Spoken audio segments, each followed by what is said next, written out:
মাঠে চাঁদাবাজি কমবে আমি নিশ্চিত। তো চরমোনাই পীর সাহেবের তার বক্তব্য তো জামাতের নেতাদের আরো ঝাঁঝালো। সে যা বলে মনে হয় যেন গায়ের উপরে পেরেক মারলে যেভাবে আপনার আঘাত লাগে ওভাবে সে তারেক রহমান সাহেবকে নিয়ে, রিজভী সাহেবকে নিয়ে বা বিএনপিকে নিয়ে, মানে ওনাদের যে নায়েবে আমির মিস্টার ফজল করিম সাহেব, উনি যে কথাগুলো বলেন এর চাইতে মনে হয় যে একটা গজাল দিয়ে যদি মানে হাতুড়ি দিয়ে পিটিয়ে পিটিয়ে বিএনপির পিঠে ঢুকানো হতো তাহলে কম ব্যথা লাগতো যদি আপনি পিয়ার পদ্ধতিতে আসেন। এটা আপনার মত। তো দুর্ভাগ্য হলো যে আমাদের এই সমাজটা এতটা অস্থির হয়ে পড়েছে, বাংলাদেশের এই সমাজটা। শুরু করব রনি ভাই আপনাকে দিয়ে। সরকার আজকে ইউরোপীয় ইউনিয়নের সঙ্গে কথা বলেছে ডক্টর মোহাম্মদ ইউনূস। তিনি বলেছেন যে শান্তিপূর্ণ, পরিষ্কার, স্বচ্ছ এবং উৎসবমুখর নির্বাচনের জন্য সার্বিক প্রস্তুতিতে আছে, যদিও এখন পর্যন্ত কিছু মহল নির্বাচন বিলম্বিত করার চেষ্টা করে যাচ্ছে। এই মহলটিকে কাকে ইঙ্গিত করেছেন? আমি এখানে একটা ব্যাপারে আপনার পর্যালোচনা কি? পর্যালোচনা হলো যে ডক্টর মোহাম্মদ ইউনূস তো আমাদের সর্বজন শ্রদ্ধেয় ব্যক্তি। আমরা সবাই থেকে ভালোবাসি, এখন পর্যন্ত ভালোবাসতাম। এবং একটা মানুষকে ঘিরে বিশাল জনগোষ্ঠীর যে সুখ স্বপ্ন থাকে, ঠিক উনি আমাদের সেই স্বপ্ন এবং ভালোবাসার চূড়ান্ত শিখরে ছিলেন। তিনি কেবল একজন সাধারণ নোবেল লরিয়েট নন, তিনি তার চেয়েও বড় কিছু আমাদের কাছে। দ্বিতীয়ত, গ্রামীণ ব্যাংকের প্রতিষ্ঠাতা, আমাদের দেশের যে কর্পোরেট কালচার, যা কিছু কর্পোরেট কালচার, সেই গ্রামীণ ফোন থেকে শুরু করে অনেক বড় বড় কর্পোরেট হাউসগুলো তার সৃষ্টি করা। বাংলাদেশের কোনো মানুষ আন্তর্জাতিক অঙ্গনে গিয়ে মাথা উঁচু করে দাঁড়াতে পারে, সেটা অলিম্পিকের আসর বলেন কিংবা কোনো ইউরোপিয়ান চেলসির মতো ক্লাবের অনুষ্ঠানে বলেন, হোয়াইট হাউস বলেন কিংবা বাকিংহাম প্যালেস বলেন, অথবা ফ্রান্সের এলিসি প্রাসাদে বলেন। কোনো বাঙালি বুক খুলিয়ে সেখানে ঢুকতে পারে এই বিশ্বাস আমাদের কখনো ছিল না। কিন্তু ডক্টর মোহাম্মদ ইউনূসকে দিয়ে আমরা সেই বিশ্বাসের যে জায়গাটি সেখানে পূর্ণতা পেয়েছি।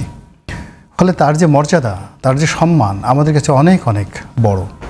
তিনি যে কথা বলেন আমরা মনে করি তিনি সত্য কথা বলেন, আর তিনি যে আশ্বাস দেন আমরা ধরে নেই যে এর চাইতে আর ভালো আশ্বাস হতে পারে না। তো সেই দিক থেকে গত 1 বছর ধরে তার যে কথাগুলো, সেই কথাগুলো আমাদের সে স্বপ্নের সাথে মিলে না। তিনি প্রায়ই যে কথাগুলো বলেছেন, যদি, কিন্তু, তবে, হতে পারে, এটা হলে ওটা হবে, ওটা না হলে ওটা না হবে, এই জিনিসগুলো না ওনার সঙ্গে আসলে যায় না। এই গেল একটা ঘটনা, যার জন্য আমরা এখন বুঝতে পারছি না যে আমরা যে ডক্টর মোহাম্মদ ইউনূসকে ভালোবাসি, শ্রদ্ধা করি, আর যে ডক্টর মোহাম্মদ ইউনূস ক্ষমতার চেয়ারে বসে যে কথাগুলো বলছেন, এই দুইয়ের মধ্যে সম্পর্ক কী। কথাগুলো এই কারণে বললাম যে ধরুন এই কয়দিন আগে উনি এবং ওনার প্রেস সেক্রেটারি পুরো বাংলাদেশকে স্তব্ধ করে বললেন যে পৃথিবীর কোনো শক্তি নেই একটি, এই যে আমরা যে নির্বাচন করতে যাচ্ছি সেই নির্বাচনকে প্রতিহত করতে পারে, বাধাগ্রস্ত করতে পারে, এরকম কোনো শক্তি এই পৃথিবীতে নেই। দ্বিতীয়ত তিনি যেটি বললেন যে তিনি সারা পৃথিবীকে চমকিত করে ইতিহাসের সবচেয়ে সেরা একটি নির্বাচন উপহার দেবেন। তৃতীয়ত হলো যে তিনি এই নির্বাচনটি দেবেন 2026 সনের ফেব্রুয়ারি মাসের প্রথমার্ধে। তাহলে এই 3টি কথার সঙ্গে যদি আপনি আজকে যে প্রশ্নটি করলেন যে কোনো একটি মহল চাচ্ছে এই নির্বাচনটিকে বানচাল করার জন্য, এই প্রশ্ন আসবে কেন? অর্থাৎ তিনি এই যে তার যে আগের যে বক্তব্যগুলো, যে যেখানে তিনি বিশ্বের সমস্ত পরাশক্তিকে চ্যালেঞ্জ জানালেন, আমেরিকাকে চ্যালেঞ্জ জানালেন, রাশিয়া, ভারত, ইউরোপীয় ইউনিয়ন সবাইকে চ্যালেঞ্জ জানালেন যে আমার সরকার এতটা শক্তিশালী এবং আমরা এতটা দৃঢ় প্রতিজ্ঞ এবং এদেশের মানুষের প্রেম, ভালোবাসা, শ্রদ্ধা নিয়ে, জনগণের ম্যান্ডেট নিয়ে আমি এমন একটা শক্তির অবস্থায় আছি, পৃথিবীর কোনো শক্তি নাই আমাদের নির্বাচন থেকে বঞ্চিত করে। আবার ঠিক একই মুখে তিনি যখন বলেন যে একটি মহল, সব কিছু সুন্দর আয়োজন আছে, একেবারে আমি দুধে দুধ, ভাত, তারপর সে আম, সব কিছু সাথে কলা নিয়ে বসে আছি, দেয়ার আর সাম নটি পিপল, কিছু দুষ্ট লোক আছে যারা এই দুধের এই খাবারের মধ্যে মানে এক ফোঁটা গোচনা দিয়ে আমাকে এটা নষ্ট করতে চাচ্ছে। এই কথাটা আসলে ওনার মুখে মানায় না। ওনাকে স্পষ্টভাবে দুটো জিনিস বলা উচিত যে নির্বাচন হবে, ওই যে পৃথিবীর কোনো শক্তি নাই এটাকে করতে পারবে, অথবা ওনার বলা উচিত যে আমি এখন ভয় পাচ্ছি, চারিদিক থেকে শুধু উদ্যত যে ফণী মনসার যে নিঃশ্বাস আসছে, বিষাক্ত ছোবল আসছে, আমি ক্লান্ত, বিধ্বস্ত, আমি আর পারছি না, আপনারা নিয়ে নেন, আমাকে উদ্ধার করেন, দয়া করেন, আমার ভীষণ রকম মানে যাকে বলি আমি আমার প্রফেশনে যেখানে আছে সেখানে ফিরে যেতে চাই। আজ বলেছি, কয়েকদিন আগে বলেছে যে আমি নির্বাচন করি, আমি আমার আগের জায়গাতে চলে যেতে চাই। আমার গ্রামীণ ব্যাংক আমাকে ডাকছে, আয় আয় আয়, তাড়াতাড়ি আয়, ফিরে আয়। আমি এখন সেই আয় আয় শব্দে এতটা বিমোহিত, আমার ওখানে যাওয়ার জন্য আমি পাগল হয়ে গেছি। আমি এখন সেই গ্রামীণ ব্যাংকে যাব। রনি ভাই, উনি যে বললেন যে সব ধরনের আয়োজন আছে, আপনিও কি মনে করেন যে একটি সুষ্ঠু এবং ইতিহাসের সবচেয়ে সেরা নির্বাচন করবার মতো সব ধরনের আয়োজন আপনি দেখছেন কিনা? আমি খুব বিনয়ের সাথে বলি, একটা আয়োজনও নেই, একটা সিঙ্গেল আয়োজন নেই। ভালো নির্বাচন তো দূরের কথা, ইতিহাসের সবচেয়ে জঘন্য খারাপ নির্বাচন বাংলাদেশে যেটি হয়েছে, ধরুন 15 ফেব্রুয়ারি নির্বাচন। অন্য সব রাজনীতিবিদদের মতো কথা বলছেন? মানে উনি অন্য সব রাজনীতিবিদদের মতো কথা বলছেন না, উনি উনার মতো কথা বলছেন, ডক্টর মোহাম্মদ ইউনূসের মতো কথা বলছেন। আমরা যে কালচার বাংলাদেশে রাজনীতিবিদরা অনেক সময় এরকম আশ্বাস দিত, অনেক বড় বড় কথা বলতো। ব্যাপার হলো যে ধরুন আপনি সব ব্যাপারে খুব অভিজ্ঞতা সম্পন্ন, কিন্তু আপনি অ্যারোনটিক্যাল ইঞ্জিনিয়ারিং জানেন না। তো আপনার কাছে যখন রোলস রয়েসের একটা প্রপেলার এনে দেওয়া হলো, যে এই রোলস রয়েসের এই প্রপেলারটি এয়ারক্রাফটের কোন জায়গাতে আপনি লাগাবেন, তখন আপনি কি বলবেন? ওনারও একই অবস্থা। উনি এখন পর্যন্ত সিল কীভাবে পিটাতে হয়, বাক্স ব্যালট বাক্স কীভাবে ছিনতাই হয়, ভোটের বাজারে কীভাবে ওই আকিজ বিড়ি দিতে হয়, তারপরে সে কারিগর বিড়ি দিতে হয়, পান কীভাবে খেতে হয়, গ্রামের দোকানে ওই যে একটা গ্রামের সাধারণ দোকানদাররা তারা বসে বসে পায়ের উপর পা তুলে সকাল বিকাল বলছে, সে তার কিন্তু ঘর সংসার চলছে না। তার বক্তব্য হলো ডক্টর মোহাম্মদ ইউনূস দেশটা ঠিকমতো চালাতে পারছে না। ওই যে গ্রামের চায়ের দোকানদার, সে যদি ডক্টর মোহাম্মদ ইউনূসের জায়গায় বসতেন তার সাথে ভালো চালাতে পারতেন। এই যে মানুষ সমালোচনা করছে, এটার কেন করছে, আপনার ইফেক্ট কি, সাইকোলজি কি, এটার মানে মানে ইতিবাচক নেতিবাচক দিক কি, এই জিনিসগুলো বিচার বিশ্লেষণ করার ক্ষমতা যদি ওনার থাকতো তাহলে তিনি অন্তত এই কথাগুলো বলতেন। আপনি দেখুন শিক্ষা দীক্ষায় বা অন্য সব দিক থেকে যে যিনি নেপালের প্রধানমন্ত্রী হলেন, তত্ত্বাবধায়ক প্রধানমন্ত্রী, তো আমার কাছে মনে হয় না যে ডক্টর মোহাম্মদ ইউনূস যত সুন্দর ইংরেজি জানেন, তার ধারের কাছে ইংরেজি বলতে পারেন, খুব টেনে টেনে তিনি ইংরেজি বলছেন, কিন্তু খুব স্পষ্টভাবে পলিটিক্স বোঝার কারণে তার যে বক্তব্যগুলো একেবারে মানে যাকে তীরের মতো, বানের মতো মানুষের হৃদয়ে সে আন্দোলন করছে। এবং everybody has got their message. নেপালের লোক পেয়ে গেছে, ভারতের লোক পেয়ে গেছে, আমরা যারা বাংলাদেশের লোক, আমরা এখন সেই যে ওনার নেপালের তত্ত্বাবধায়ক প্রধানমন্ত্রী, তার সমস্ত কথাগুলো আমরা কোট করছি। কিন্তু কেন আমাদের ডক্টর মোহাম্মদ ইউনূস তার বক্তব্য নিয়ে নেপালে কেন কোট হবে না? তার বক্তব্য নিয়ে বাংলাদেশে যা কিছু বলছে পাকিস্তানে কেন আন্দোলিত হবে না? ইউরোপ আমেরিকাতে কেন লোকজন প্রশংসা করবে না? তিনি তো ওনার সাথে অনেক বেশি যোগ্যতা সম্পন্ন।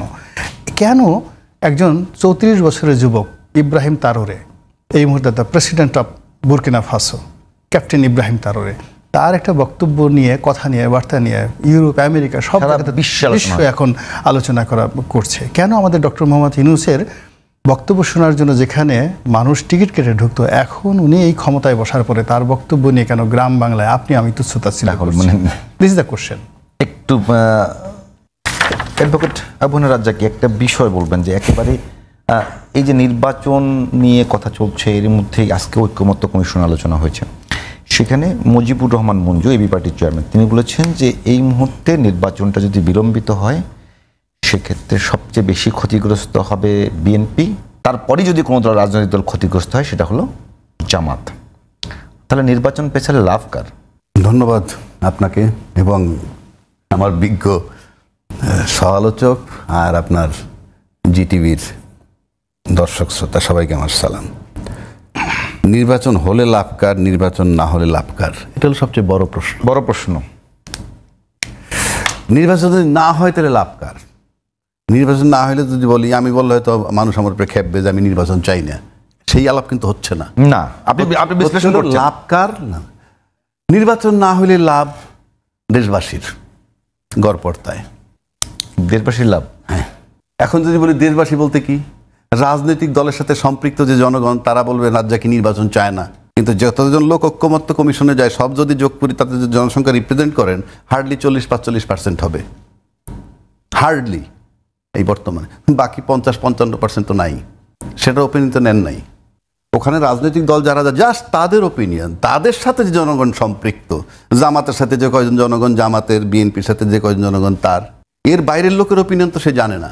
সুতরাং আপনি ওই হিসাবে এখনো মনে হয় যে মেজর পোর্শন নির্বাচনের ব্যাপারে কথা বলেন। কেন বলি, আপনি নির্বাচন যদি খুব সিরিয়াসলি জনগণ অ্যাকসেপ্ট করত, তাইলে কি হইতো? সব দলের কিন্তু এখন প্রার্থী দিয়ে দেওয়ার কথা, এলাকায় এলাকায় মিটিং মিছিল সভা সমিতির যেটা হওয়ার কথা সেটা কিন্তু হচ্ছে না। জনগণ বাদ দেন, আপনি দলগুলার কর্মসূচি দেখেন, দলগুলার কাজকর্ম দেখেন।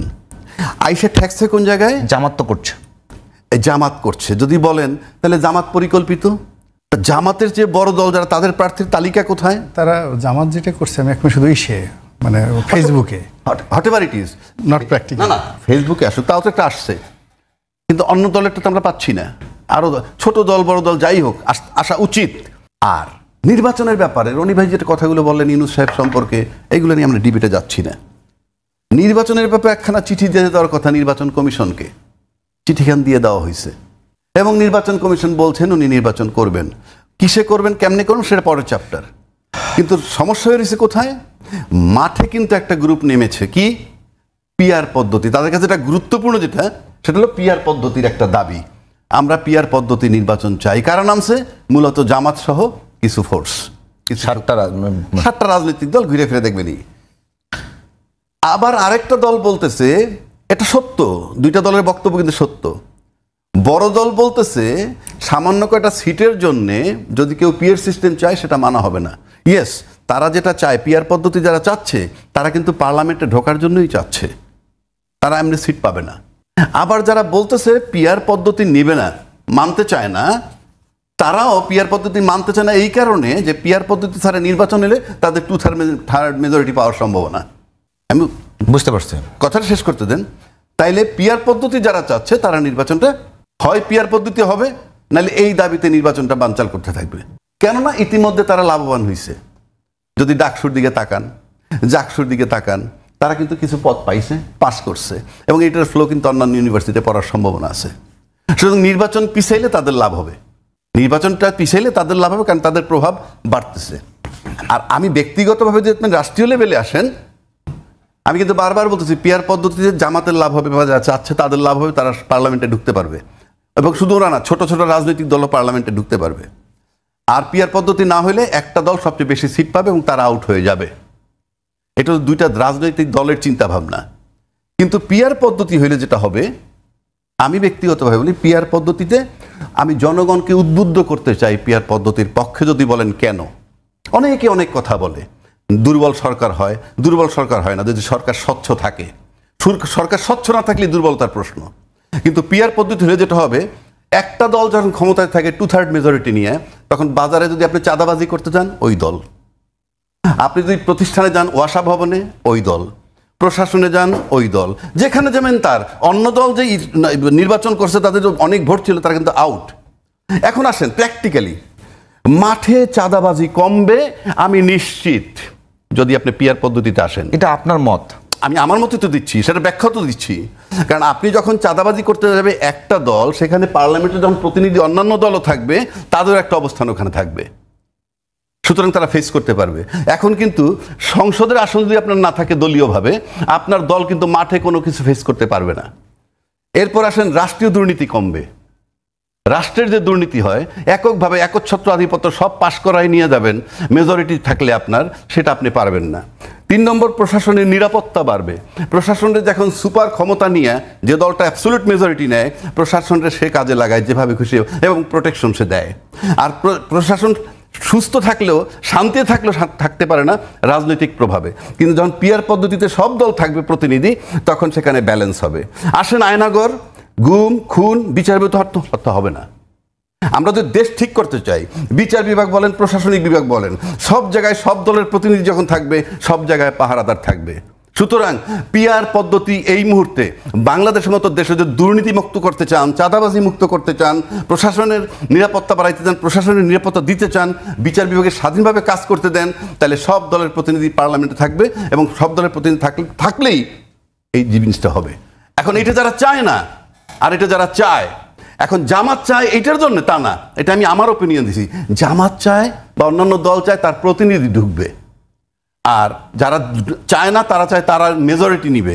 কিন্তু আমি আমার ব্যক্তিগত ওপিনিয়ন দিলাম যে পিআর পদ্ধতি হইলে আমি নিশ্চিত করে বলতে পারি যে এই জিনিসগুলা গতি কমবে, বন্ধ হবে, সবকিছু হবে। রনি ভাই, আপনিও কি এমনটাই মনে করেন কিনা যে এখন যে রাজনৈতিক দলগুলোর মধ্যে বিতর্ক, সেটি শুধুমাত্র তাদের ক্ষমতায় তাদের অবস্থান সুসংগত করবার জন্য, নাকি এটাকে দেশের কল্যাণ করার কোনো টার্গেট এদের মধ্যে আছে? আমার কাছে মনে হয় না যে কল্যাণের কোনো টার্গেট তাদের মধ্যে আছে। সবাই যার যার আধিপত্য বিস্তার করার জন্য কাজ করছে, এটা হলো প্রথম। রাজনীতিতে যেটা হয়, ক্ষমতায় বসার পরে মানুষের মধ্যে কতগুলো উইল ফোর্স কাজ করে যে আমি ভালো কিছু কাজ করব। তো এই ভালো চিন্তা করার জন্য অনেকগুলো আরবিতে একটা শব্দ আছে মুতমাইন্না। আল্লাহ রাব্বুল আলামিন আপনাকে একটা প্রশান্ত আত্মা দেয়, কিন্তু নাফসে মুতমাইন্না। হ্যাঁ, তো এই যে আপনার মুতমাইন্নার পর্যায়ে যখন আপনার কোনো মানুষ রাষ্ট্র ক্ষমতা পায়, তারাই হজরত উমর হয়ে যায়, আবু বকর সিদ্দিক হয়ে যায়। কিন্তু মনের মধ্যে যদি প্রতিহিংসা থাকে, অত্যাচার থাকে, জুলুম থাকে, লোভ থাকে, লালসা থাকে, তাহলে আপনি যেভাবেই পান না কেন, সুযোগ পাওয়ার সঙ্গে সঙ্গে 15-20 মিনিটের মধ্যেই আপনি আপনার অপকর্মটা করে ফেলবেন। তো দুর্ভাগ্য হলো যে আমাদের এই সমাজটা এতটা অস্থির হয়ে পড়েছে, বাংলাদেশের এই সমাজটা দীর্ঘদিন ধরে। আমরা স্থির হওয়ার জন্য, নিশ্চুপ হওয়ার জন্য, ভালো কাজ করার জন্য, মানুষের উপকার করার জন্য যে পরিবেশ দরকার, সেই পরিবেশটা আমরা আসলে কখনো পাইনি। ফলে রাতারাতি এখানে পিয়ার পদ্ধতি হোক কিংবা ট্র্যাডিশনাল রাজনীতি হোক, যারা ক্ষমতায় যাবেন তারা গিয়ে রাতারাতি এটাকে একেবারে বাংলাদেশকে সুইজারল্যান্ড বানিয়ে ফেলবেন। I do not think so. এখানে যেটা হতে পারে মন্দের ভালো, শুরুটা হওয়া উচিত না। না, শুরুটা হওয়া উচিত। আমার যেটা মনে হচ্ছে যে মন্দের ভালো, বা যাকে বলা হয় যত কম ক্ষয়ক্ষতি হয় সেটা। এখন যে অবস্থা চলছে এই মুহূর্তে বাংলাদেশে, পুরো দেশটা এখন আইসিইউতে আছে। আপনি ধরুন একজন অসুস্থ রোগী, ডায়রিয়া আক্রান্ত বা প্রচণ্ড মাথা ব্যথা, তো এই অবস্থাতে যদি আপনি তাকে খুব ভালো খাবার দেন, সে কিন্তু হজম করতে পারবে না। কিংবা ধরুন একজন গায়ে তার শক্তি নেই, কিন্তু আপনি তাকে 1 বস্তা স্বর্ণ দিয়ে দিলেন, সে বহন করে নিয়ে যেতে পারবে না।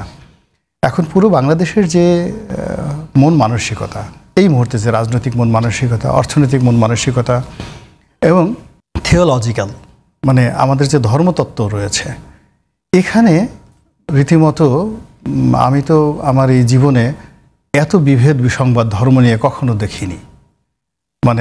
কোনো ধর্ম তো একজন আরেকজনকে কাফের বলছে, আরেকজন আরেকজনকে জাহান্নামী বলছে। তো এই যে বিভেদ বিসংবাদ সর্বক্ষেত্রে, এখানে নতুন একটা বিষয়, যে কোনো একটা নতুন একটা বিষয় এখানে চাপিয়ে দেওয়া শুরু করা খুব ঝুঁকিপূর্ণ। দ্বিতীয়ত হলো যে আমাদের দেশের মানুষ ভীষণ রকম কনজারভেটিভ, এত কনজারভেটিভ, তাদের কাছে আপনি আধুনিক কোনো একটা জিনিস যদি দিতে যান, আমাদের এই দেশে আদিকালে দেখা গেল যে কেবলমাত্র পদ্মা নদী পাড়ি দিছে, এই বেশি না 200-300 বছর আগে, তো তাকে আর সমাজে নেওয়া হতো না। সে পদ্মার ওপারে গেল কেন, কালো পানি দিয়ে ওপারে গেছে কেন, সমুদ্র পাড়ি দিলে তো প্রশ্নই আসে না। এরকম কনজারভেটিভ আমাদের এই সোসাইটি। তো সেই দিক থেকে এখন পিয়ার পদ্ধতি হয়তো ভালো, হয়তো মন্দ। আমি এই রাজনীতিবিদ হিসেবে আমি এই জিনিসগুলো আমি যে প্র্যাকটিক্যাল, আমি যে কটা ইলেকশন করেছি, সেই প্র্যাকটিক্যালি আমার কাছে মনে হয় না যে আমাদের ভোটাররা খুব দ্রুত ব্যক্তির পরিবর্তে কোনো একটা পার্টিকে ভোট দেয়। এখনো পার্টিতে ভোট দেয় না, আমি বলছি ব্যক্তির পরিবর্তে একটা পার্টিকে, এখন প্রতীকে ভোট দিচ্ছে। কিন্তু এখানে দুটো জিনিস, যেমন আমাকে একজন লোক বলছে যে ভাই আপনাকে অনেক ভালোবাসি, আপনি নৌকা নিয়ে আসেন অথবা ধানের শীষ নিয়ে আসেন, এই কথা বলে। কিন্তু 2 নম্বর হলো, কিন্তু নৌকা বা ধানের শীষকে সে ভোট দেবে, কিন্তু আমাকে এমপি না পেয়ে রাজ্জাকি ভাইকে এমপি পাবে বা আপনাকে এমপি পাবে, এরকম কোনো অনিশ্চয়তা থাকলে তখন আর সে কিভাবে অ্যাক্ট করবে, ওটা আমরা এখন পর্যন্ত প্র্যাকটিস করি না। আমরা এখন পর্যন্ত প্র্যাকটিস করছি। ভেরি ভেরি যাকে বলে প্রবলেম। 2 নম্বরে হলো যেটা, যে এই যে ডাকসু নির্বাচন এবং জাকসু নির্বাচন যেটা হলো, এখানে জামাত একটা ভালো ফলাফল করেছে। এখন এই ফলাফলের মধ্যে ইতিবাচক অনেক দিক আছে, অনেক কৌশলী দিক আছে, এবং তারা যে কাজগুলো করেছে এই দুটো নির্বাচনে, এই যে কৌশল অবলম্বন করেছে, এটা এখন পর্যন্ত বিএনপি বুঝতেই পারেনি। ফলে এই দুটো নির্বাচনে বিজয়ী এক তো বিজয়ী হয়েছে, এখন প্রশ্ন হলো কীভাবে হলো, এটা এখন পর্যন্ত বিএনপি বুঝতে পারেনি। ফলে তাদের মনে এখন অনেক দুঃখ, অনেক রাগ, অনেক ক্রোধ। জামাত দেখলি বিএনপির গা গির করে ওঠে, গির করে ওঠে, মনে হয় জোরে একটা খামচি লাগিয়ে দেই, গলা টিপে ধরি, তারপর একটা শরীরটা ঝাঁকি মেরে দিই। আমার গ্রামে যে কুস্তি হলে যা হয় না, কুস্তি উপরে বসে তারপর সে সেই কাজগুলো করি, এরকম তাদের একটা অবস্থা, অধৈর্য হয়ে গেছে। আবার সেই জামাতের সঙ্গে যুক্ত হয়েছে চরমোনাই। তো চরমোনাই পীর সাহেবের তার বক্তব্য তো জামাতের নেতাদের সে আরও ঝাঁঝালো। সে যা বলে মনে হয় যেন গায়ের উপরে পেরেক মারলে যেভাবে আপনার আঘাত লাগে, ওভাবে সে তারেক রহমান সাহেবকে নিয়ে, রিজভী সাহেবকে নিয়ে বা বিএনপিকে নিয়ে, মানে ওনাদের যে নায়েবে আমির মিস্টার ফজল করিম সাহেব, উনি যে কথাগুলো বলেন এর চাইতে মনে হয় যে একটা গজাল দিয়ে যদি মানে হাতুড়ি দিয়ে পিটিয়ে পিটিয়ে বিএনপির পিঠে ঢুকানো হতো তাহলে কম ব্যথা লাগতো। তখন এই দুটো বৃহৎ শক্তি, তার সাথে আবার এবি পার্টি আছে, তার সাথে ফুয়াদ আছে, অন্যান্য যারা আছে, তো সব মিলিয়ে বিএনপিকে রীতিমতো পাগল বানিয়ে ফেলছে, বিএনপির ধৈর্যহারা হয়ে ফেলেছে। তো এত বড় একটা জনপ্রিয় দল, হাজার হাজার কোটি কোটি তাদের ভক্ত কর্মী সমর্থক, কিন্তু মানে জামাত যেভাবে সেন্ট্রালি তাদের নেতাকর্মীদেরকে নিয়ন্ত্রণ করতে পারে, পলিসি করতে পারে, এখানে একটা টিপ মারে জাকসুতে জামাতের সাংগঠনিক ক্ষমতা নাকি পেছন থেকে কোনো শক্তি কাজ করছে? না না না, জামাত তো প্রথম থেকেই, এটা যেদিন জামাত প্রতিষ্ঠিত হয়েছিল 1947-এ, তারা কিন্তু রাজনৈতিক ক্ষমতা দখল করার জন্য হয়নি। তারা বলেছিল যে এটা এমন একটা সংগঠন যারা ভালো মানুষ তৈরি করবে, ভালো মানুষ তৈরি করবে, সৎ মানুষ তৈরি করবে, এবং সেই সৎ মানুষ তৈরি করে যারা রাজনীতিতে আসবে, সিভিল সার্ভিসে আসবে, মিলিটারি সার্ভিসে আসবে, এই সৎ মানুষগুলো তাদেরকে সার্ভিস দেবে। দ্যাট ওয়াজ দেয়ার ফার্স্ট মটো। এবং সেই দিন থেকেই তারা কিন্তু ওইভাবে তাদের ট্রেনিংটা সেট আপ করেছে। এই জামাতের এই ট্রেনিংয়ের সঙ্গে আবার তাদের যে আইডিওলজি, তারা সেই মওদুদিবাদকে ধারণ করেছে, তারা ওহাবিবাদকে ধারণ করেছে। তো ওহাবিবাদ এবং মওদুদিবাদ এই দুটোর সাথে তাদের রাজনৈতিক ফিলোসফি। এবং স্বাধীন বাংলাদেশে 71-এ তারা যে সিদ্ধান্ত নিয়েছে, অর্থাৎ এই যে পূর্ব পাকিস্তানের জামাত, যে না, এখন থেকে তারা পুরো রাজনৈতিকভাবে তারা কাজ করবে। ফলে 71 থেকে যত রকম তাদের বিরুদ্ধে, 72-73 থেকে যত তাদের বিরুদ্ধে রাষ্ট্র শক্তি প্রয়োগ করেছে, কৌশল অবলম্বন করেছে, জামাত তত শক্তিশালী হয়েছে। জামাত সেখানে কিন্তু ভঙ্গুর হয়ে যায়নি। ঠিক সেম কাজটি বিএনপি বা আওয়ামী লীগ পারেনি। এর কারণ হলো ওদের যে দলটা এত বড়, আর সেই দলের মধ্যে জামাতের মতো তো থিওলজি নাই, ধর্মতত্ত্ব নাই, কোনো মতবাদ নেই। এখন তারা বলতেছে জিয়াবাদ। যদি আপনাকে বলা হয় জিয়াবাদ কি, আপনি বলবেন হ্যাঁ, জিয়াউর রহমান কিছু ভালো ভালো কথা বলে গেছেন, এরকম তো মানে যেটা আপনি যদি বলা, আর ওরা জামাত যখন বলে তখন কোরআনের একটা আয়াত বলে দিচ্ছে, একটা হাদিসের কথা বলে দিচ্ছে, মুহূর্তের মধ্যে মানুষ নরম হয়ে যাচ্ছে। আওয়ামী লীগের লোকের কাছে গিয়ে বলছে মুজিববাদ, যারা বাম রাজনীতি করছে তাদের কাছে বলতেছে মাওসেদুংবাদ, লেলিনবাদ। কিন্তু জামাত যেটা বলতেছে এটা হলো একেবারে ঈশ্বর থেকে, ভগবান থেকে, আল্লাহ থেকে, মহান আল্লাহ রাব্বুল আলামিন থেকে একটা উদ্ধৃত তারা দিয়ে দেয়। তারা যখন বলা হয় যে কোরআনের এই কথাটা আল্লাহ বলেছেন, সঙ্গে সঙ্গে ওদের কর্মীরা একদম সিমেন্টেড হয়ে যায়। তো যার জন্য ওদের সঙ্গে আসলে অন্য কারোর সঙ্গে তুলনা করা যাবে না। ফলে ওরা একটা নির্দিষ্ট জায়গাতে থেকে যে শক্তিটা অর্জন করেছে, এই শক্তিটা প্রচলিত যারা মানে রাজনীতি করে আমাদের দেশে, সেটা কি বাংলাদেশের রাজনীতি মাঠে অনেক বেশি প্রভাব বিস্তারকারী? এই আমাদের দেশে এটা যদি ইতিহাস বলেন, হাজার বছরের ইতিহাস বলেন, তাহলে আমাদের দেশে কখনো ধর্মীয় উগ্রবাদ, ধর্মীয় মতবাদ রাজনীতিতে প্রাধান্য পায়নি। সেদিক থেকে জামাতের ভবিষ্যৎ নাই। কিন্তু সাম্প্রতিক সময় জামাতের যে সফলতা, ধরেন আপনি ঢাকা বিশ্ববিদ্যালয়ে তাদের যে সফলতা, জাকসুতে তাদের যে সফলতা, এটা কোনো ম্যাথমেটিক্সে পড়ে না, কিন্তু তারা সেখানে সফলতা দেখিয়েছেন। কোনো ইতিহাস এটা গ্রান্ট করে না, কোনো বায়োলজি এখানে কাজ করে না, বাট তারা সেটা করেছে। এখন ঠিক সেম কৌশলটা রাজনীতির ময়দানে যদি তারা খেলে দেয়, মানে পিয়ার পদ্ধতি তারা খেলে দেয়, এমনকি আমার কাছে যেটা ভয় লাগছে যে পিয়ার পদ্ধতির কথা বলে বলে বলে বলে বিএনপিকে উত্তেজিত করে তারা যদি 6 মাস পরে, রাজাকি ভাই যেটা বললেন, 6 মাস পরে, 1 বছর পরে, 2 বছর পরে যদি একটা নির্বাচন হয় এবং তারা যদি একটা ব্রিদিং টাইম পায়, তাহলে দেখা গেল যে সমাজের অনেক ভালো ভালো মানুষকে তারা আকৃষ্ট করতে পারবে তাদের প্রার্থী রূপে। তখন ওটা ফেস করার ক্ষমতা বিএনপির বা আওয়ামী লীগের থাকবে না, থাকবে না। একটা বিরতি নিয়ে আসি ভাই। রাজ্জাকি ভাই, আপনাকে একটা প্রশ্ন করে যাই। একেবারে ভাই যেটা বলছিলেন যে এই ডাকসু এবং চাকসুতে জামাত যেভাবে ভালো করেছে, জাতীয় নির্বাচনেও তাদের এরকম করবার কোনো সুযোগ আছে কিনা? আরেকটা বিষয়, সম্প্রতি কিন্তু একেবারেই একটা বিষয় এসছে যে জাতীয় পার্টিকে নিষিদ্ধ, জাতীয় পার্টি 14 দলকে নিষিদ্ধ করা নিয়ে। এখন পর্যন্ত যদিও জামাতের সঙ্গে যুগপৎ আন্দোলনে যায়নি অনেকগুলো রাজনৈতিক দল, এনসিপিও যায়নি, গণ অধিকার পরিষদও যায়নি, কিন্তু তারা কিন্তু একই রকম দাবি করছে জাতীয় পার্টিকে নিষিদ্ধ করা এবং 14 দলকে নিষিদ্ধ করা। এটার কোনো প্রভাব আগামী নির্বাচনে পড়বে কিনা? না না, সেটা তো আমি আপনাকে বললামই। ইউনূস সাহেবের তো ইনফ্যাক্ট আপনাদের নিয়ম কানুন মানেন, তাহলে ইউনূস সাহেব তো চিঠি দিয়ে দিয়েছে নির্বাচন কমিশনকে, নির্বাচন কমিশন নির্বাচন করবে। এখানে সমস্যা কোথায়? আমরা যে কাগজ কলমের কথা বলি, শরীয়তি বিধান মোতাবেক কথা বলি, সে তো চিঠি দিয়ে দিছে নির্বাচন হবে। এখন ইউনূস সাহেবের বক্তব্যটা এখন তৃতীয় ব্যক্তির বক্তব্য, আমি মনে করি তৃতীয় ব্যক্তির বক্তব্য। নির্বাচন কমিশন নির্বাচন করবে, তার আন্ডারে সব উনি করবেন। আর আপনি যে যে দাবিগুলো আনছেন, যেমন জামাত সহ নিষিদ্ধকরণ করতে চায়, সেখানে কেউ কেউ বলতেছে, দায়িত্বশীল দল বলতেছে এটা এইভাবে নির্বাহী আদেশে যদি বন্ধ করে সেটা ঠিক হবে না। কিন্তু এই নির্বাহী আদেশে তো জামাত ইসলামের বন্ধ করে দিছিল, এই নির্বাহী আদেশে নিবন্ধন বাতিল করে দিছ, দিছিল, কেউ কোনো কথা বলে নাই, কেউ কোনো কথা বলে নাই। আর আজকে যে সরকার নির্ভয়া দেশে না, সেটা ছিল তো একটা অপচেষ্টা বা অপকালচার, বাজে কালচার, বন্ধ প্র্যাকটিস করবেন। আমি ওইটা যাচ্ছি না তো, আমি বলছি যে বন্ধ যখন করছিল অন্যান্য রাজনীতিবিদরা তো কথা বলেন নাই যে এইভাবে বন্ধ করা যায় না, আমি সেটা বলছি। আমি বলছি না যে বন্ধ করা অন্যায় হয়েছে না ন্যায় হয়েছে, আমি ভাই যা সত্য মনে করি সেটা বলি। এখন আপনার জাতীয় পার্টি কি করছে? গত 14 বছর একটা সরকারকে বৈধতা দিছে নাম কষ্টে বিরোধী দল হিসেবে ঢুইকা। তা আমরা তো, উনি আইনের ছাত্র, 109 অথবা 30 সংযোগ করে এই অপরাধের সাথে এই 3 জন আসামি আরও কিছু আছে, ওইটা 109 অথবা 30 দিয়ে যোগ করে, তা আর 30 দিয়ে সেকশন দিয়ে, তা আপনি তো সেই হিসাবে সে অপরাধী। নিষিদ্ধ করবে কি করবে না সেটা ভিন্ন কথা। এই দাবি যারা করে, জামাত করছে ফর এক্সাম্পল, বা ইসলামী দলগুলো দাবি করছে, এটা সরকার সিদ্ধান্ত নয়। আপনি বলতে গিয়ে আপনার গুডউইল নষ্ট করেন কেন? কথাটা বুঝাইতে পারছি আমি? বুঝতে পারছি। আপনি বলার দরকার নাই তো, আপনি বলতেছেন যে এটা বন্ধ করা ঠিক হবে, বললে তো এটা গুডউইল, এটা তো বিপ্লবী চেতনার, বিপ্লবের যে অভ্যুত্থানটা হইলো সেটার বিপক্ষের একটা শক্তি জাতীয় পার্টি ওইভাবে চিন্তা করলে, কারণ সে আওয়ামী লীগের দোসর ছিল, কথার কথা। তো সেক্ষেত্রে রনি ভাইয়ের মতো লোক যদি চুপ থাকে, এটা বিষয় না বলে, তাহলে তো তার সম্পর্কে বুঝতেছি না। কিন্তু আপনি যখন বলেন যে এইটা নির্বাহী আদেশে বন্ধ করা ঠিক হবে না, তখন বোঝা যায় কি আপনি এটার পক্ষের। আমি বলছি ওইটা আপনার বলার দরকার নেই, সরকার বন্ধ করবে কি করবে না হেডেকটা তো সরকারের, নির্বাহী আদেশ দিবে সে, আপনি বলতে যান কেন?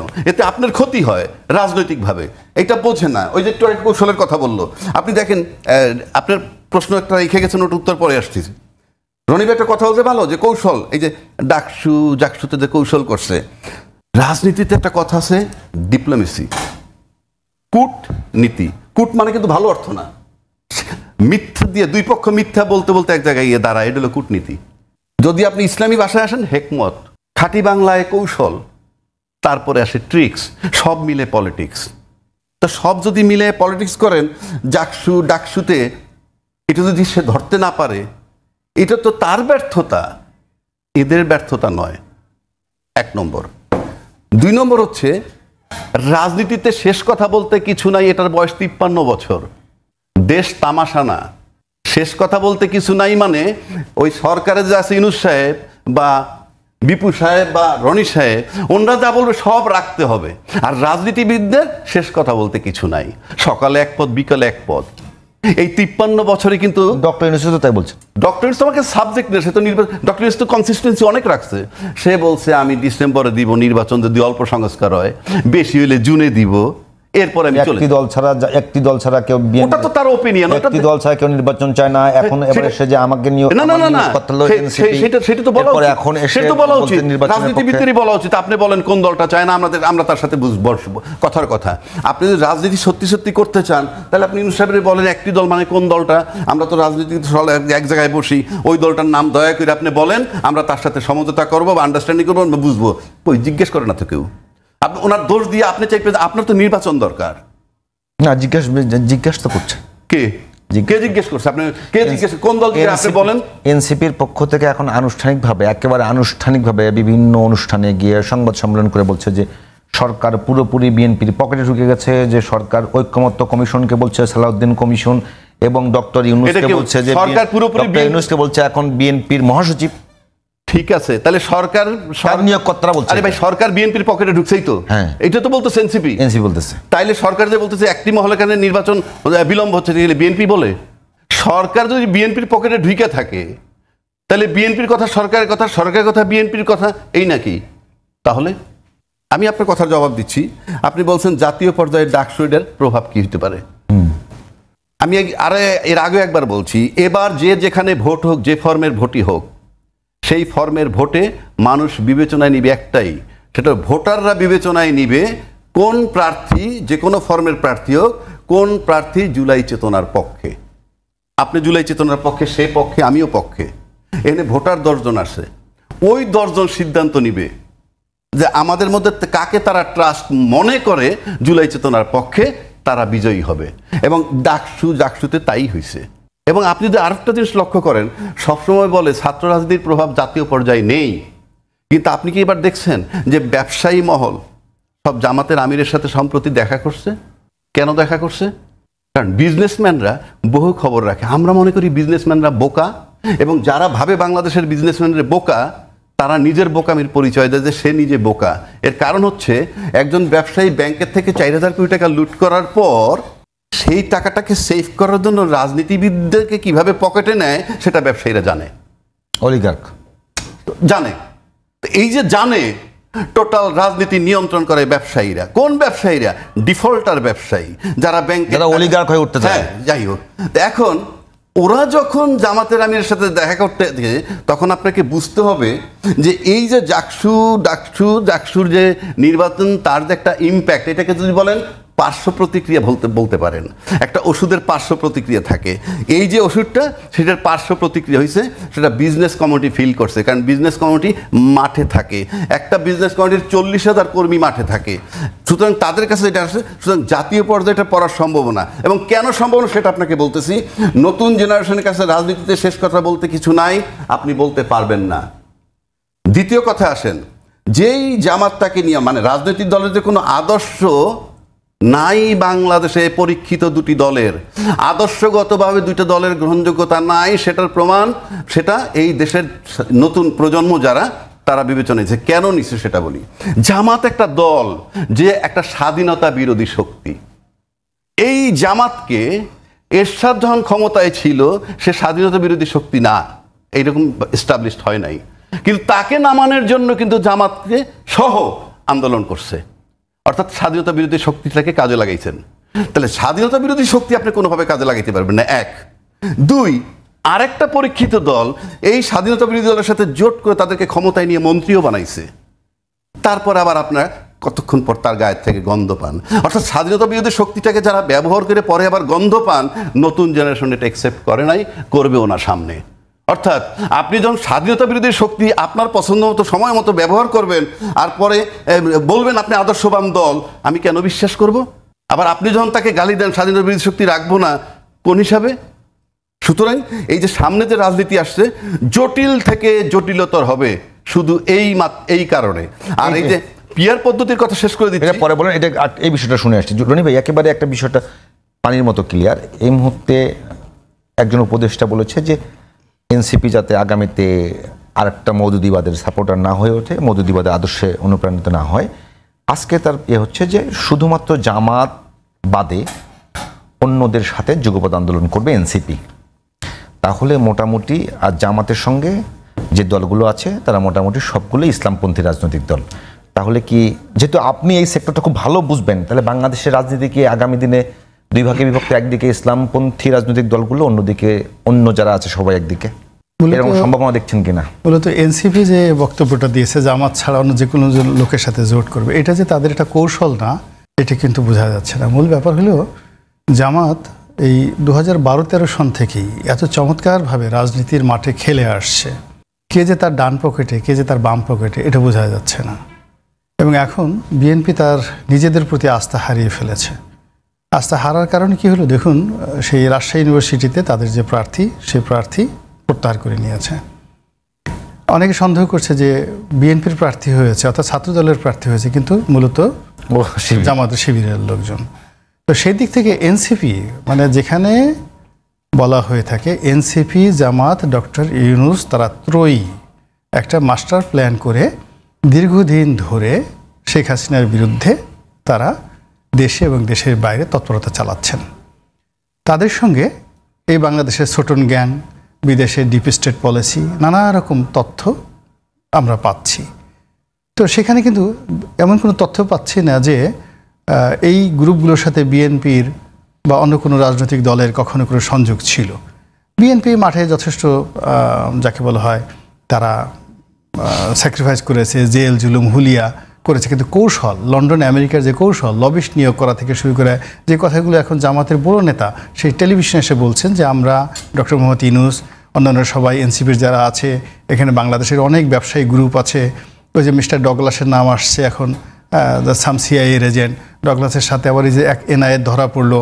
মানে এই এনআইএতে কিন্তু 2022-23 সনে সে ব্যাংকক একটা মিটিং দেখেছিল এবং অনেক লোক কিন্তু সাংবাদিককে নিয়ে, হ্যাঁ মন্ত্রী সন্ত্রী হওয়ার নেতাকে নিয়ে, হ্যাঁ সেখানে মন্ত্রী হওয়ার জন্য অনেকে গিয়েছিল, এই এনআইএ ধরা পড়লো সেখানে। তো কাজী এরই যে পর্দার আড়ালে যে দলটি 2012 সন থেকে খেলে আসছে, লন্ডনে খেলছে, আমেরিকাতে খেলছে, এবং তারা সফলভাবে এই বাংলাদেশের এই মন্ত্রী পরিষদে, উপদেষ্টা পরিষদে কে যে জামাতের লোক আর কে যে জামাতের লোক না, এটা আলাদা করা যাচ্ছে না। তো কাজেই এই মুহূর্তে ডক্টর মোহাম্মদ ইউনূস একবার জামাতের পক্ষে বলবেন, একবার বিপক্ষে বলবেন, এনসিপি একবার পক্ষে বলবেন, বিপক্ষে বলবেন, নাহিদ একবার পক্ষে বলবেন, বিপক্ষে বলবেন, মাহফুজ বলবেন। এটা যে জামাতের যে একটা ট্রাম্প কার্ড না, স্ট্র্যাটেজি, হ্যাঁ, এটা যে ট্রাম্প কার্ড না, এটা কিন্তু আমরা বুঝতে পারছি না। এই জন্য কিন্তু জনাব তারেক রহমান সাহেব খুব ভয় পাচ্ছেন, ভীষণ রকম ভয় পাচ্ছেন। প্রকাশ্য যদি শত্রু হয় তাহলে তাদেরকে মোকাবেলা করা যায়, কিন্তু যদি বিভিন্ন অ্যাঙ্গেল থেকে সে 10টা-12টা টিম সে কাজ করে। এই যে দেখেন কয়েকদিন আগে কি হলো, ছাত্রলীগের নিষিদ্ধ ঘোষিত ছাত্রলীগের একটা মিছিল হলো, এবং তারা ওই 30-40টা হুন্ডা নাকি পিছনে ছিল, মানে মিছিলকারী যারা করছে মিছিল তাদের মধ্যে 6-7 জনকে ধরছে পুলিশ। সেই পুলিশের হাত থেকে আবার তাদেরকে উদ্ধার করার জন্য পিছন থেকে একটা টিম, ছাত্র লীগের আর একটা টিম এসে তাদেরকে উদ্ধার করে নিয়ে গেছে। এটা পুলিশের মধ্যে দারুণ একটা আলোড়ন সৃষ্টি করেছে। তো এখন দেখুন, এটা নাম আসছে ছাত্রলীগের, কিন্তু অনেকে আবার জামাতের যারা লোকজন আছে তারা বলছে যে এই যে ছাত্রলীগের যারা লোকজন রাস্তায় দেখছি মিছিল করছে, ওদের মুখে দাড়ি কেন, খোঁচা খোঁচা দাড়ি কেন শিবিরের মতো? এরা কি শিবিরের লোক নাকি? তো ভয়টা কোন পর্যায়ে চলে গেছে যে যেখানেই সারপ্রাইজিং কিছু ঘটছে, আশ্চর্য কিছু ঘটছে, এবং যেখানে কোনো হিসাব মেলানো যাচ্ছে না, সেখানেই মানুষ জামাতকে দায়ী করছে। ঢাকা বিশ্ববিদ্যালয়ে শিবির জিতে গেছে, সবাই বলার চেষ্টা করছে তারা ছাত্রলীগের ভোট পেয়েছে, শামীম ওসমান ওখান থেকে বলে দিয়েছে ভোট পেয়েছে। মানে এখন জামাত এবং শিবিরকে সবাই একটা সুপার নিউমারাল, সংখ্যাত্মক একটা যাকে বলা হয় শক্তি হিসেবে ফোর্স করছে। তারা সরকারের বাইরে থাকলেও ফোর্স, ভিতরে থাকলে ফোর্স। একটা দল নির্বাচনকে পিছাতে যাচ্ছে, এখানেও জামাতকে কাউন্ট করা হচ্ছে, অন্যদিকে জামাতকে কাউন্ট করা হচ্ছে। ফলে আপনি এই যে বর্তমান যে চলমান রাজনীতি, সেই চলমান রাজনীতি একেবারে শিশুর মতো যদি আমি বলি, ডানে বামে সব দিকে জামাত খেলছে, ডান হাতও তার, বাম হাতও তার। এমনকি মানে যাকে বলা হয় যে বিএনপির অনেক নীতি নির্ধারণী জায়গায় যে জিনিসটা শেখ হাসিনা তার জমানাতে খেলার চেষ্টা করেছেন, তার গোয়েন্দা সংস্থা দিয়ে সমস্ত রাজনৈতিক দলের মধ্যে সে কাউন্টার এজেন্ট নিয়োগ করে দিয়েছে, এবং রাজনৈতিক দলের বৈঠকে একটা মিটিং হওয়ার মানে সিদ্ধান্ত হওয়ার সঙ্গে সঙ্গে উইদিন 1 মিনিটের মধ্যে সেটা গণভবনে চলে যেত। ঠিক একই অবস্থা এখন জামাত চলে গেছে, জামাতের সব জায়গাতে লোক আছে। ফলে ওই এনসিপির অফিসে কি হয়, বিএনপির অফিসে কি হয়, তারপর শেষে যাকে বলা হয়, ধরে নিলাম রনি ভাই জামাত এই মানে একেবারে এইরকম খুব শক্তিশালী হলো, এখন দৃশ্যমান জামাতের সাথে যেহেতু ইসলামপন্থা এবং খেলাফত মজলিসের সঙ্গে ইসলামপন্থা, খেলাফত আন্দোলন বাংলাদেশের সঙ্গে ইসলামপন্থা, নিজাম ইসলামী পার্টি, যারা সবাই একসঙ্গে আছে, এগুলো সবগুলো ইসলামিক দল, কিন্তু মোটামুটি যে সমস্ত দলগুলো একটি লিবারালিজম চর্চা করে, মধ্যপন্থা কিংবা বামের দিকে আছে, সবগুলো একদিকে যাচ্ছে, তাহলে বাংলাদেশে কি এই সংঘাতটা অনিবার্য হচ্ছে না? যে একেবারেই কাদের সাথে সংবাদ হবে? এখানে মূল ব্যাপার হলো, মানে যদি ইসলামী দল ধরেন, এখন মামুনুল হকের যে সংগঠন, তারা তো অনেক আগের থেকে বিএনপির সঙ্গে ছিল। তার বাবা আজিজুল হক, যেটা শাইখুল হাদিস আল্লামা আজিজুল হক, তো তারপর মুফতি আমিনী, জামাত, বিএনপি, এরা তো সব একসঙ্গে ছিল। তাদের মধ্যে ইসলামিক দল, এখানে নতুন যদি কেউ এসে থাকে তো সেটা হলো চরমোনাই পীর সাহেব এসছেন, যাদের সঙ্গে তাদের আইডিওলজিক্যাল ডিফারেন্স ছিল।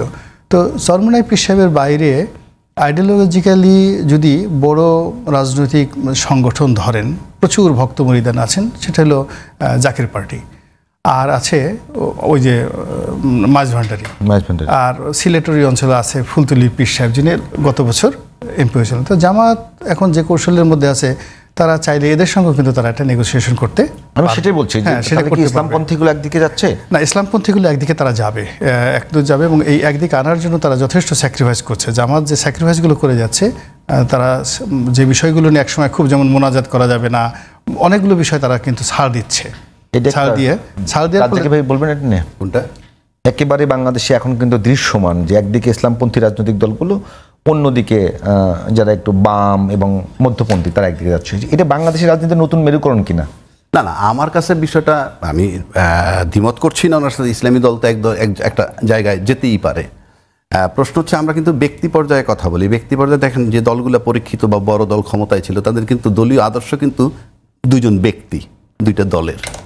একইভাবে যদি আপনি ইসলামী দলগুলো আনেন, সেখানেও কিন্তু ঘুরে ফিরে কোরআন হাদিসের আলোকে যাই বলুক না কেন, ফাইনালি তারা রাসূলুল্লাহকে ফলো করেন, বা সেখানেও একটা ব্যক্তি। এখন আপনি ব্যক্তিকে করলে যখনই ব্যক্তি মোহাম্মদকে এরা ফলো করবে তখনই আমরা বলতে চাই এটা ধর্মভিত্তিক রাজনীতি। বাট ওনারাও তো নামাজ পড়েন, সবই করেন, কিন্তু এই যে ধর্মভিত্তিক রাজনীতি আমার কাছে বড় কথা না। আমার কাছে এই মুহূর্তে মনে হইতেছে, যেমন সে বললেন যে পরিকল্পনা, যেটা আমি এডমিট করছি, যে এই যে ডিপ্লোমেসি, কৌশল বলেন, হিকমত বলেন, ট্রিক্স বলেন, এটা পলিটিক্সের অংশ এবং সেটা তারা করে যাচ্ছে। এবং তাদের কিন্তু সিঙ্গেল কমান্ডে কাজ হয়, বড় দলের কিন্তু সিঙ্গেল কমান্ডে কাজ হচ্ছে না, আমরা দেখতেছি নিয়ন্ত্রণবিহীন।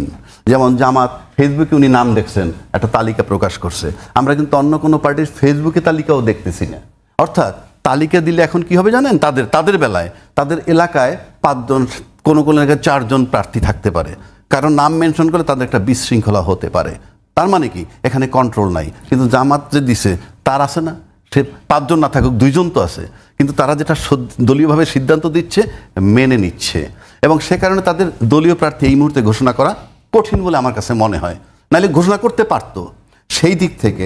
আর যেটা ধর্মীয় দৃষ্টিতে যদি আসেন, এই যে ডিসিপ্লিনটা, এটা লাইফের জন্য প্রয়োজন। কিন্তু আমার কাছে যেটা মনে হয়, আমি বারবার বলতেছি, 3টা বিষয় এখানে কাজ করবে এবারের নির্বাচনে। 3টা বিষয়।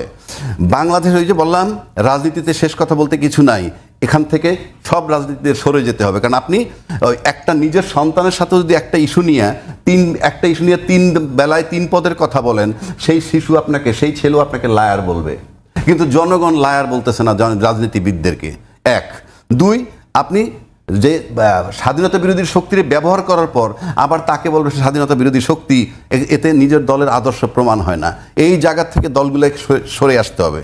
তারপরে কোনো রাজনৈতিক দল ইতিমধ্যে, যেমন জাতীয় পার্টির ব্যাপারে যে রাজনৈতিক দল তার পক্ষপাতিত্ব করবে, তার কথায় অর্থ দাঁড়ায়, তাহলে ধরে নেওয়া হবে তাকে বিপ্লব চেতনা বিরোধী। যেমন রাষ্ট্রপতিকে অপসারণ করলে সাংবিধানিক সংকট হবে, এটা জুলাই চেতনা বিরোধী হিসেবে মানুষ বিবেচনায় নিচ্ছে।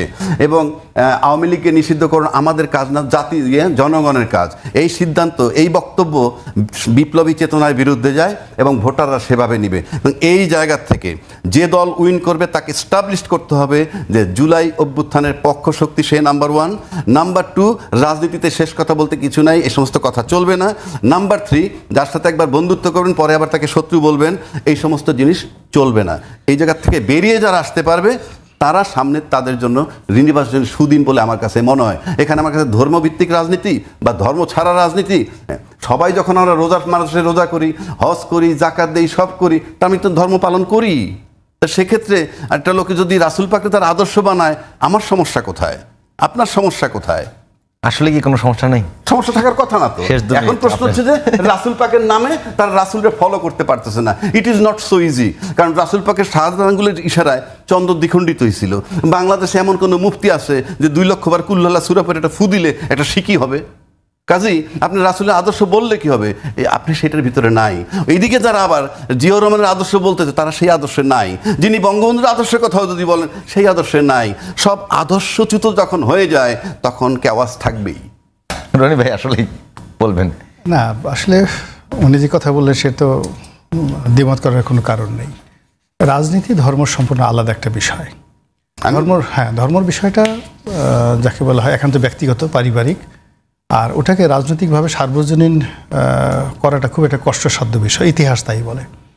আর এবার আমাদের দেশে যে রাজনীতি, এই রাজনীতিতে কতগুলো ন্যারেটিভ চালু হয়ে গেছে। যেমন চাঁদাবাজ, জুলুমবাজ।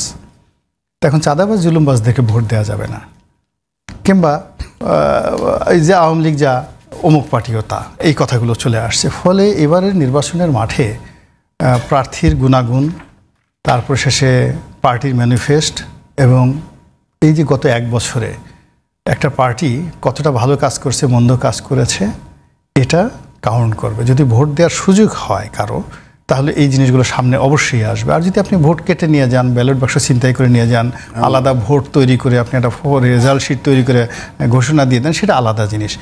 কিন্তু যদি সত্যিকার অর্থে ভোট আপনি হন, তাহলে ভোটের পরিবেশটা এই জাকসুর মতোই হবে, এর বাইরে যাবে না আমার কাছে মনে হচ্ছে। রেজাল্ট ওই রকম, মানে কে যে হয়ে আসবে এটা মোটামুটি কেউ জানে না, তবে ভালো মানুষ লাগবে। ভালো মানুষ। রনি ভাইদের সুযোগ আছে না? আমি নির্বাচন তো করবো না, অনেক আগে আমি বলছি যে আমি এবছর নির্বাচন করছি না। তো যার জন্য হয়তো যারা ভালো এলাকাতে কাজকর্ম করছেন জনগণের জন্য, তাদের একটা সুযোগ আসতে পারে, অবশ্যই আসতে পারে। বিপু কাজটা ভালোই করছে, রনির একটু প্রচার করে দিল ইলেকশন ক্যাম্পেইন। আজ এখানেই শেষ করছি।